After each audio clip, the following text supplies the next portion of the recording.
Salut à tous, nouvelle vidéo aujourd'hui. Donc comme promis, on va parler des acides aminés aujourd'hui, de la nutrition en musculation. Donc avant de commencer, sachez que tous les jeudis à 18 heures, je publie une vidéo pour vous, ce qui s'appelle les vidéos du jeudi ou la question fit.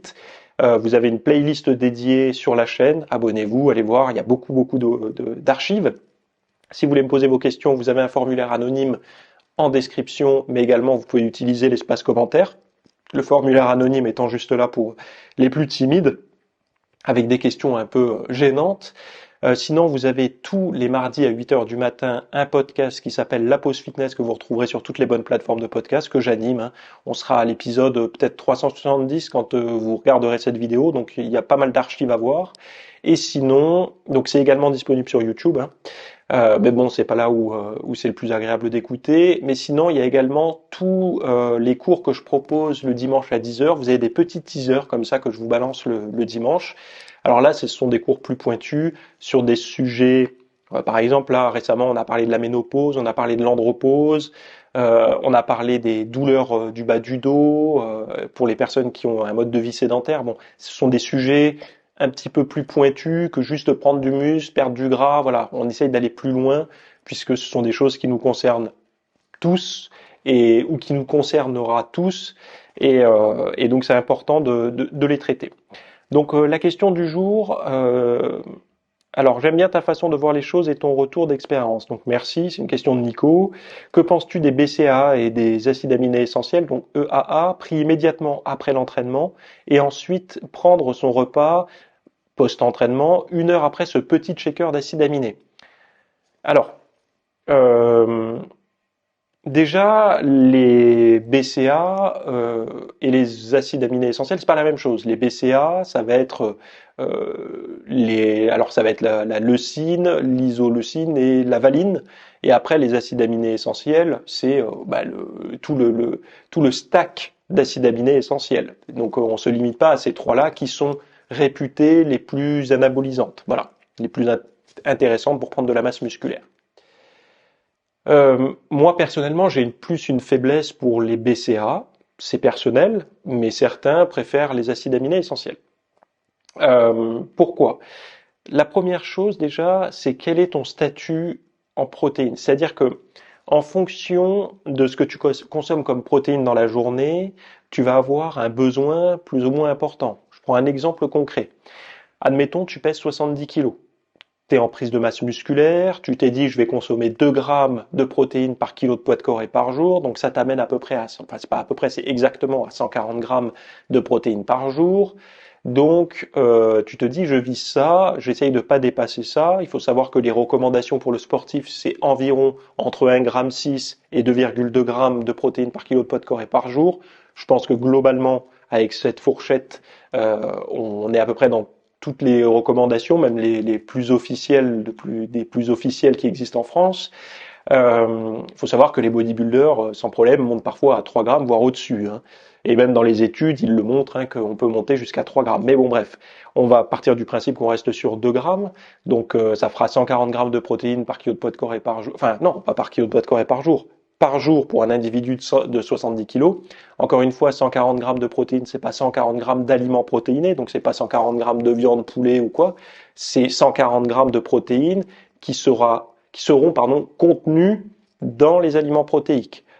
Pour donner un exemple, 100 grammes de poulet cru, donc avant cuisson, puisque quand on les cuit, ça perd de la flotte et donc t'as plus le même poids. Donc avant cuisson, 100 grammes de poulet, t'as à peu près 21, 22, 23 grammes de protéines. Je pense que la norme, ils se disent à peu près 23. Mais ça va varier, encore une fois, de la pièce de poulet que tu vas manger. Si tu manges un morceau qui sera plus riche en graisse, évidemment, plus tu auras de graisse, moins tu auras de protéines. C'est un ratio, c'est logique. Pareil pour le bœuf, etc. Donc, sachant ça, quand tu vas calculer tes protéines et tout, si tu es borderline, c'est-à-dire que si tu as du mal à obtenir tes protéines au quotidien, que souvent tes limites, mais limites basses plutôt que limites hautes, là ça devient intéressant effectivement de prendre des acides aminés autour de l'entraînement pour être sûr d'avoir le maximum. Mais par contre, si tu prends un checker de whey après l'entraînement, si tu prends des collations avec des checkers de protéines, et en plus de ça, si tu es plutôt à la limite donc à ton apport optimal, voire légèrement supérieur. T'as pas de difficulté en fait à maintenir cet apport-là. T'as aucun intérêt à prendre des acides aminés. Ça sert à rien de prendre des BCA ou des acides aminés essentiels si t'as plein de protéines en poudre dans ta journée, si t'as un, deux, trois checkers, enfin un c'est peut-être pas énorme, mais deux, trois checkers par jour. Voilà, ça sert à rien. On va dire que tu pourrais mettre ton argent dans d'autres compléments alimentaires, par exemple, je sais pas, des oméga 3 ou quelque chose qui pourrait te permettre de mieux récupérer, je sais pas, du collagène ou du zinc et du magnésium si tu as des problèmes de récupération, peu importe. Par contre, il faut voir que moi personnellement, je trouve pas intéressant de les prendre juste après l'entraînement, les acides aminés. Je les trouve plus intéressants durant la séance. Ça, tu peux le savoir assez facilement, c'est si la prise d'acides aminés, et notamment la valine contenue dans les acides aminés, procure chez toi de l'énergie. C'est-à-dire que si quand tu prends des acides aminés essentiels, pas essentiels, mais des acides aminés sous forme de BCA, tu te sens plus énergique. Alors, faut faire attention parce que il y a des vendeurs qui te vendent des acides aminés de type, je crois c'est 4-1-1 ou 2-1-1. Donc c'est souvent la leucine en priorité avec la plus forte concentration. Faut faire attention parce que quand il y en a qui te vendent du 8, du 10-1-1, ça sert à rien parce qu'après ça revient au même d'acheter que de la leucine presque.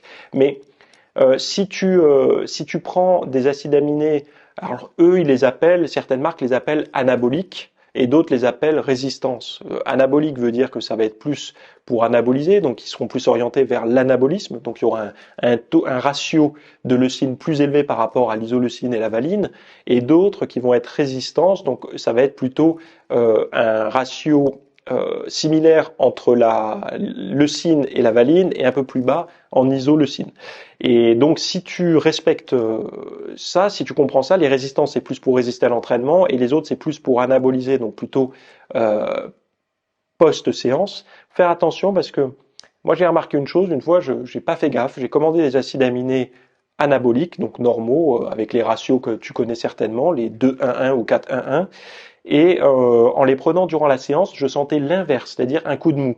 Et ce coup de mou, il est attribué, moi je l'attribue personnellement, à une légère hypoglycémie durant la séance. Parce que j'apporte des acides aminés, mais sans sucre. Parce que moi je prends pas de sucre durant la séance. J'aime pas d'ailleurs les boissons sucrées, même les boissons d'effort sucrées, hormis si vraiment je fais un truc d'endurance ou quand j'allais me faire une session skate de plusieurs heures à l'après-midi, dans l'après-midi qui faisait chaud et tout, j'aimais bien prendre un gel sucré ou quelque chose au bout d'un moment parce que sinon je me tapais des hippos parce que j'y allais vraiment fort. Mais sinon, durant la séance de muscu, j'aime pas, et surtout vu que je m'entraîne tous les jours, j'aime pas m'envoyer du sucre rapide comme ça.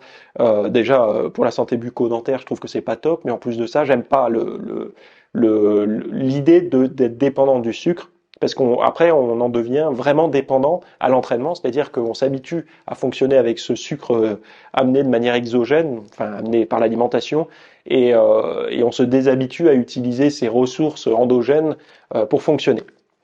Euh, donc, faut faire attention. Si tu veux vraiment augmenter ton niveau d'énergie durant la séance, ça peut valoir le coup d'essayer ça, mais encore une fois, ça dépend vraiment du statut en acides aminés sur ton alimentation. Il faut savoir une chose, c'est que ces acides aminés, tu les retrouves dans la viande, dans les œufs, dans le poisson, bon, dans les produits laitiers, dans les protéines en poudre.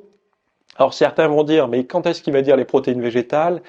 Bien sûr que tu en retrouves dans les protéines végétales, mais les ratios n'étant pas les mêmes, et on le voit bien, la complexité d'un végétarien. Alors un végétarien, c'est différent parce qu'il mange encore des œufs, des produits laitiers, donc il peut encore bricoler, mais d'un végétalien, avoir un aminogramme très anabolisant dans sa diète, puisqu'il va être obligé ça va être un vrai mécano de la diététique où il va devoir combiner tout un tas de choses pour tenter d'arriver à un anabolisme similaire aux produits carnés, aux protéines animales, et il n'y arrivera pas. Enfin, en tout cas, sauf si il a le gène du végétalien, comme je l'avais expliqué dans un podcast, sinon il n'y arrivera pas ou difficilement. Et en tout cas, même s'il y arrive, c'est pas garanti que si il se met à manger de la viande, il progresse pas encore plus vite. C'est ça le truc qu'il faut voir.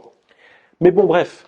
Euh, Moi, ce que je te recommanderais, alors ta question est légitime, hein, de dire, c'est sûr que si tu n'as que ça, ou tu es intolérant aux protéines laitières et que tu n'arrives pas à prendre des protéines en poudre et que tu es border, ça sera toujours sur l'apport en protéines dans ta journée, ce sera toujours intéressant. Mais je pense que j'ai quand même bien répondu. Moi, je resterai plutôt sur des BCAA, sauf si vraiment tu manges que du végétal, etc., et que tu manques de toutes les acides aminés. Mais tu sais, ça pèse pas très très lourd quand même les BCA, parce que c'est quoi que tu vas prendre autour de ta séance? Ça va être 5 grammes avant, 5 grammes après, ou alors 10 grammes pendant dans ta gourde. On n'est pas, même si ça représente beaucoup sous forme de ces trois acides aminés-là, les protéines en poudre ne t'apportent pas que ça. Ça t'apporte aussi des calories, ça t'apporte des micronutriments autres et d'autres acides aminés d'ailleurs. C'est différent. Moi, je préférerais te recommander de prendre une protéine en poudre après la séance que de prendre des acides aminés, sauf si tu utilises les acides aminés pour de l'énergie pure durant la séance, pour de l'antifatigue en fait, hein, pour réduire la fatigue. Et dans ce cas-là, ça deviendrait intéressant, mais il faut en prendre avec une dose en valine légèrement plus élevée, et donc pas le ratio anabolique standard. Et donc voilà. Mais je pense avoir bien répondu à ta question, Nico. Qu'est-ce que j'avais mis? Ah oui, voilà, j'avais mis en dernier point, es-tu léthargique ou excité quand on consomme? Parce que durant ta séance, etc. Et dans ce cas-là, c'est pas après qu'il faut le prendre, quoi. Ni avant, c'est plutôt pendant. Voilà. Donc tu commences à en prendre, à le siroter durant ton échauffement, et tu vois. De toute façon, c'est des tests assez faciles à faire, hein. Dans ta gourde d'entraînement, je sais pas ce que tu as comme gourde, tu mets l'équivalent de tes 10 grammes. Et si tu t'entraînes en home gym, c'est plus facile parce que tu as tout à disposition, mais tu mets tes 10 grammes dans ta gourde et tu vois bien comment ça se passe, hein, si tu vois que ton niveau d'énergie monte, baisse, etc., quoi. Moi, en tout cas, retiens bien ça. J'ai vu cette différence avec les anabolisants, c'est-à-dire les 4-1-1, donc les BCA 4-1-1 ou 2-1-1, et les BCA résistance, qui sont 2-1-2, je crois que c'est ça les ratios, qui eux donnent plutôt de l'énergie, quoi. Voilà. Encore une fois, pour les ignorants qui arriveraient sur la chaîne comme ça, les acides aminés sont des compléments alimentaires pour sportifs, les BCA sont des compléments alimentaires pour sportifs, ce sont des substances, des acides aminés que vous retrouvez dans l'alimentation, donc ça n'est pas du tout considéré comme du dopage ou comme des substances interdites ou autres, quoi. Voilà. Donc la semaine prochaine, on parlera de laser addict et de lasérostop. Voilà. Donc, et en attendant, si ça vous intéresse, allez voir sur le site. J'ai pas mal de cours sur les protéines. Donc Cyril vous mettra certainement la vignette quelque part sur l'écran. Il y a beaucoup de contenu sur les protéines pour bien comprendre lesquelles choisir, etc. Je pense que c'est un des piliers qui est souvent ignoré. En tout cas, moi, quand je vois des fois les diètes passer de vous, hein, que vous m'envoyez par mail ou quand on discute ensemble, très souvent, et on est en France, ça m'étonne pas, mais il y a une phobie des protéines. Il n'y a pas du tout une phobie souvent, c'est relié aux reins, hein, à protéines, les reins et tout. Mais ce qui est marrant, c'est que cette même phobie des protéines par rapport aux reins, les gens pensent qu'il n'y a que les protéines qui sont filtrées par les reins. Ce qui est faux, hein. Il n'y a pas que les protéines. Et les gens s'inquiètent beaucoup moins du sel, qui est aussi traité au niveau des reins, et s'inquiètent très très peu des médicaments qui parfois prennent quotidiennement, et ils s'en inquiètent pas du tout. Mais par contre, les protéines, mon Dieu que c'est dangereux. Il y a un peu une hiérarchie parfois dans les craintes, et il me semble que les protéines prises dans les doses que j'ai mentionnées tout à l'heure sont relativement sécuritaires, hormis si vous avez une pathologie rénale, et c'est avéré, avec ou sans dialyse. D'ailleurs, parce que les apports protéiques avec ou sans dialyse ne sont pas les mêmes, puisque quand vous êtes dialysé, vous pouvez normalement en prendre un peu plus, puisqu'il y a un filtrage qui est fait, mais quand vous n'êtes pas dialysé, ben c'est là où il faut faire très attention. Enfin bon, bref, on va pas faire un cours sur de néphrologie, je crois, ou néphropathie, je sais pas comment on pourrait dire. Mais bref, tout ça pour dire que allez voir sur le site, pour les sportifs en tout cas, de la diététique pour sportifs pratiquants de musculation, il y a des cours sur les protéines et c'est linké dans la description. Je vous souhaite à toutes et à tous une très bonne journée. On se retrouve jeudi prochain à 18h ou tout de suite de l'autre côté dans la description.